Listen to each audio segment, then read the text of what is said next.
Good morning, students! Como vocês estão? Espero que estejam bem. Aqui é a professora Paula Ramos, passando aqui esse vídeo para vocês para fazermos uma breve introdução sobre o nosso conteúdo desta semana, que é um conteúdo simples. O livro de vocês traz como uma revisão, mas a gente vai ver detalhadamente, que se chama o Simple Past. O que é o Simple Past? É um tempo verbal em inglês. Da mesma forma que a gente estuda os tempos verbais na língua portuguesa, nós também temos os tempos verbais na língua inglesa.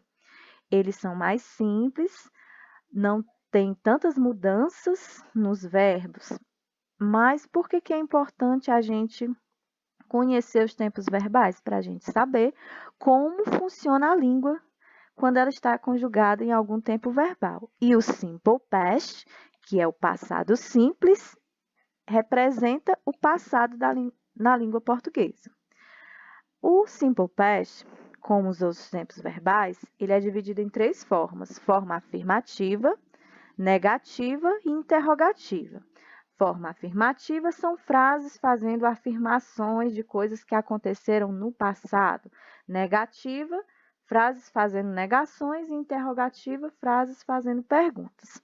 Nesse primeiro momento, a gente vai ver apenas exemplos das frases fazendo afirmações, ou seja, só a forma afirmativa. Repetindo, Simple Past é um tempo verbal que fala de ações que aconteceram no passado. Aconteceu no passado, terminou lá. Certo? Usamos geralmente o Simple Past para falar de ações ou estados completos no passado. Por que a gente tem que especificar que aconteceu no passado e ficou lá? Porque quando tem algo no inglês que às vezes se refere a algo do passado que ainda tem influência no presente, esse tempo verbal já é outro. Então, quando a gente fala do Simple Past, a gente tem que especificar que foi algo que aconteceu no passado e terminou no passado. Então, vamos lá à forma afirmativa. Se a gente está falando de tempo verbal, qual o objetivo? A gente vai ver qual é a mudança que ocorre nos verbos em inglês. E primeiro, nós temos que observar que a regra principal diz que os verbos eles apenas ganham ED na sua terminação. Mas por que ele se refere aos verbos regulares apenas? Porque os verbos irregulares, eles seguem outra regra. Mas nesse momento a gente vai ver apenas os regulares. Repetindo, a regra geral diz que na forma afirmativa, o verbo ganha apenas um ED na sua terminação. É a regra geral. Só porque, como toda regra, existem também algumas pequenas exceções, né? Vamos ver. Aí temos uma aqui. A regra geral diz, o verbo ganha apenas o ED na sua terminação. Mas se o verbo terminar em E, que é, temos aqui o exemplo de dois verbos, love, live. Se já termina em E, acrescenta apenas o D. Nós temos aqui outra exceção, hope, que é o verbo esperar.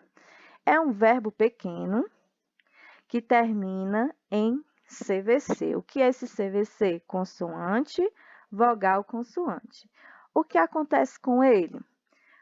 A regra diz que por ele ser pequenininho e terminar em consoante, vogal, consoante, ter a sua sílaba tônica, a última, ele vai dobrar, repetir a última letra e acrescenta ED, com exceção dos verbos terminados em W, X e Y. Nós temos aqui outra exceção. Verbos terminados em Y, precedido de consoante, o que acontece? Nós temos aqui o verbo estudar, study. Termina em Y e antes desse Y vem uma consoante. Quando ele está conjugado no passado, ele vai perder esse Y e vai ganhar no lugar do Y o I e mais o ED, viu? Então, por que é importante a gente saber conhecer as mudanças que ocorrem? Porque todo mundo, por exemplo, conhece o verbo estudar inglês.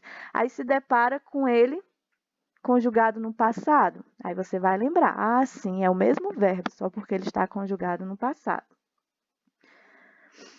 Aí nós temos aqui um exemplo, uma frase, que ela está com o verbo conjugado no passado. E ela traz, geralmente, o passado simples, o simple past, traz expressões temporais para reforçar o uso do simple past. Que expressão temporal é essa que temos aqui? É o yesterday, que significa ontem, né? Se é ontem, é passado, né? Aí vamos lá. I worked a lot yesterday. Eu trabalhei muito ontem. Como eu sei que essa frase está no passado? O verbo work foi acrescentado o ed e temos aqui essa expressão temporal, né? Yesterday. Ó, I worked a lot yesterday. Eu trabalhei muito ontem, olha só. Mary and Jonas drive a car last night. Nós temos aqui o verbo drive, que é o verbo dirigir, acrescentado o ed. Mary e Jonas dirigiram o carro na última noite. Temos a expressão temporal também para reforçar, né? Como eu sei que essa frase está no passado? Olha o verbo conjugado no ed, acrescentado o ed e a expressão temporal. The children studied English yesterday. As crianças estudaram inglês ontem. Meu Deus, não é? Olha o verbo estudar. E é isso, pessoal. Quando for na próxima aula, a gente vai dar continuidade. Espero que vocês tenham entendido. São apenas as frases que afirmam no passado. Aí, assim, uma observação. Nem todas as palavras que têm ed quer dizer que estão no passado. Essa é uma observação. Nem todas as palavras que têm ed quer dizer que ela está no passado. Então, como é que a gente vai saber? Entender pelo contexto, né? Mas nesse primeiro momento, fazendo aqui voltando aqui, o nosso objetivo foi cumprido para entender o assunto? O simple past é um tempo verbal que fala de ações que aconteceram no passado.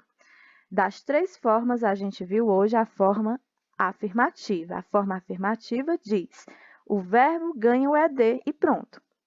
Com exceção daquelas três regrinhas. Se termina em e, ganha apenas o d. Se termina em consoante, vogal, consoante, tem sílaba tônica, dobra a última letra e acrescenta o ed. Nessa frase aqui, por exemplo, fica evidente, não é? Qual o verbo que está no passado? Por exemplo. Então, é isso, pessoal. Espero que vocês tenham entendido. Se não, a gente vai dar continuidade na aula que vem, tá bom?